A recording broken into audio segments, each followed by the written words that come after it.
The potatoes go to war. Pat Potato and Sal Potato were talking one day about how the garden was becoming packed. All of the potatoes had been pushed into a corner. It was room that they lacked.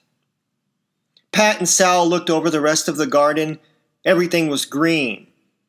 The tomatoes and carrots took up half of the garden. Green beans over there. Beets there.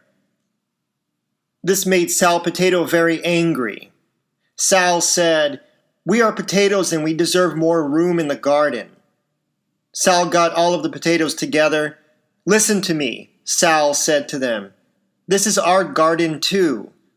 Let's take back our garden and make it ours again." With that said, all of the potatoes shouted, "Yeah!" The war had started.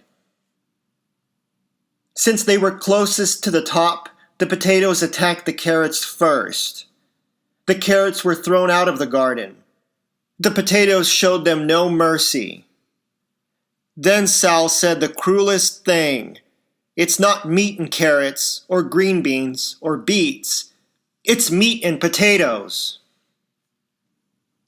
Next, the potatoes threw out the beets. The beets screamed for mercy.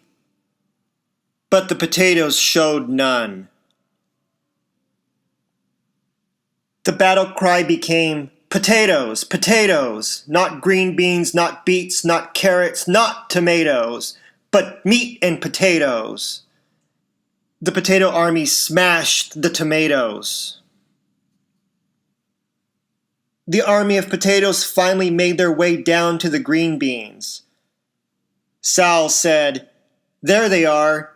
Let's throw these string beans out." The green beans did not stand a chance against the raging potato army.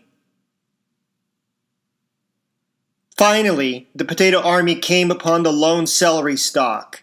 They surrounded him. The lone celery stalk tried to defend himself. He tried to explain that he was badly treated in the garden as well. But the potato army would not listen to him.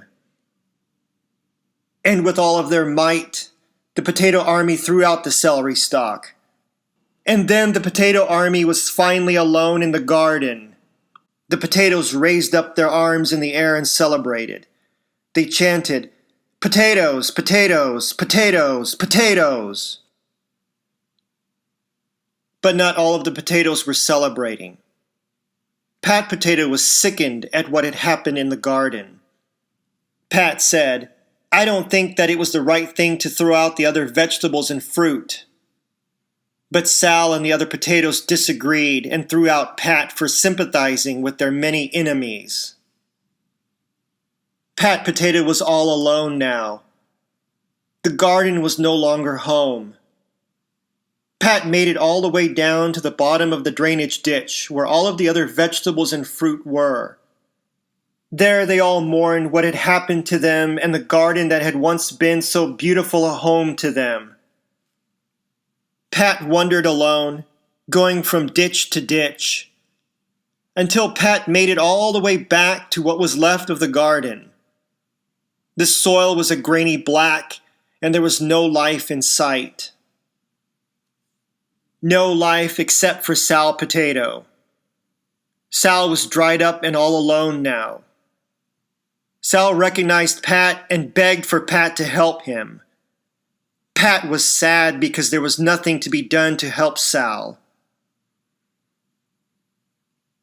17 sunrises later, Pat Potato had planted new seeds in the garden.